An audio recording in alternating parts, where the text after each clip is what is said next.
साथियों नमस्कार। जीवन मूल्यों में वे सभी गुण अर्थात अभ्यास, मानवीय विशेषताएं एवं जीवन कौशल आते हैं जो व्यक्तित्व को मूल्यवान बनाते हैं। आइए जानते हैं कैसे। मैं राजेंद्र भाटिया आज इसी विषय पर आपके साथ वार्ता करूंगा। शिक्षा में जीवन मूल्यों का समावेश कैसे हो, यह प्रश्न सदैव ही ज्वलंत एवं विचारणीय रहा है। जीवन मूल्यों में वे सभी गुण अभ्यास, मानवीय विशेषताएं एवं जीवन कौशल आते हैं जो व्यक्तित्व को मूल्यवान बनाते हैं तथा बहुमूल्य मानवीय जीवन के मूल लक्ष्य को पूरा करते हुए उसे धन्य बनाते हैं। भारत की प्राचीन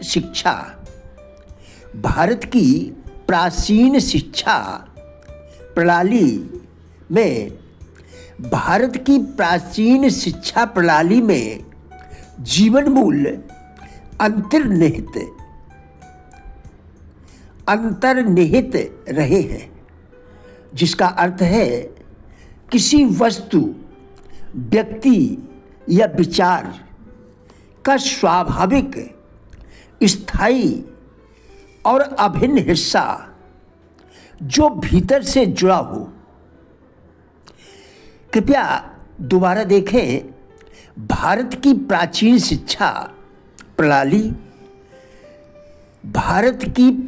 शिक्षा प्रणाली में जीवन मूल्य अंतर्निहित रहे हैं, जिसका अर्थ है किसी वस्तु, व्यक्ति या विचार का स्वाभाविक, स्थायी और अभिन्न हिस्सा जो भीतर से जुड़ा हो या छिपा हो।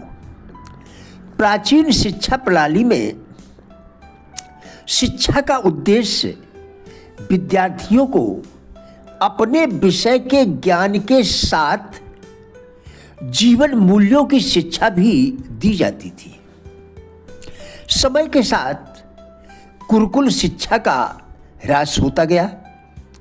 धन का आकर्षण, जनसंख्या की वृद्धि, ईर्ष्या, सीखने की भावना का अभाव आदि से मानवता का निरंतर ह्रास होता जा रहा है। दूसरों को गुमराह करके अपना उल्लू सीधा करने की प्रवृत्ति अत्यधिक विनाशकारी साबित हो रही है। कर भला तो हो भला वाली लोकोक्ति महत्वहीन होती जा रही है। अपनी योग्यता और कौशल के आधार पर 30 से 40% ही शिक्षित युवा अपनी योग्यता और कौशल के आधार पर 30 से 40% ही शिक्षित युवा प्राइवेट नौकरियों में स्थान ले पाते हैं।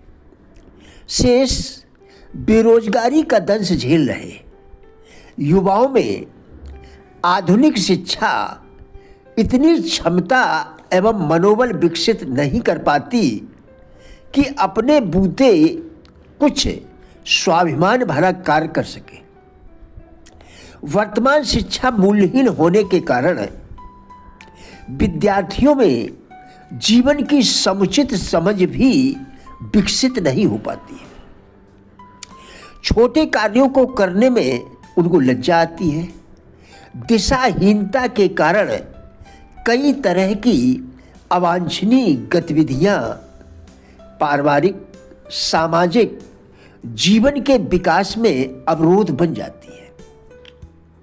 पूज्य गुरुदेव आचार्य श्रीराम शर्मा के सपनों का मूर्त रूप देव संस्कृति विश्वविद्यालय प्रारंभ से ही मूल्यपरक शिक्षा के लिए समर्पित रहा है।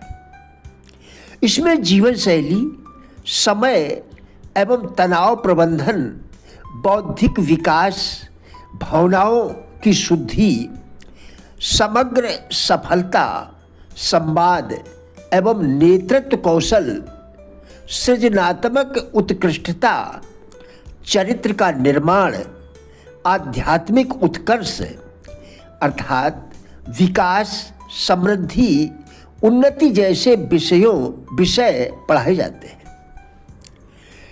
जिससे विद्यार्थियों में जीवन की समझ के साथ व्यक्तित्व के सर्वांगीण विकास की आवश्यकता पूर्ण होती है।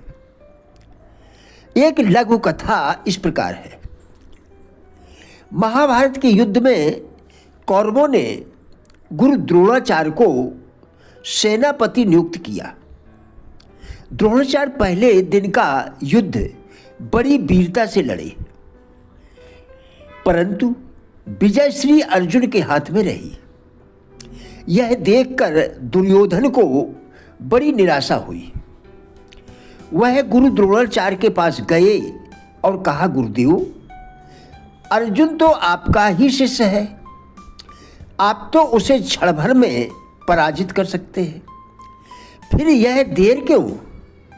द्रोणाचार्य ने कहा, तुम ठीक कहते हो दुर्योधन कि अर्जुन मेरा शिष्य है और उसकी सारी विद्या से मैं भली भांति परिचित भी हूँ, किंतु उसका जीवन कठिनाइयों से संघर्ष करने में बीता है और मेरा सुविधापूर्वक दिन बिताने में। विपदाओं से उसे मुझसे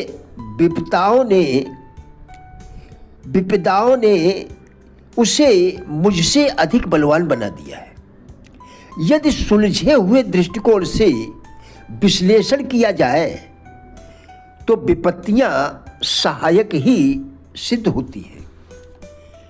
प्रिय साथियों, हमारा उद्देश्य इन वीडियोस के द्वारा लोगों में जीवन के प्रति सकारात्मक दृष्टिकोण एवं जिज्ञासा पैदा करना है।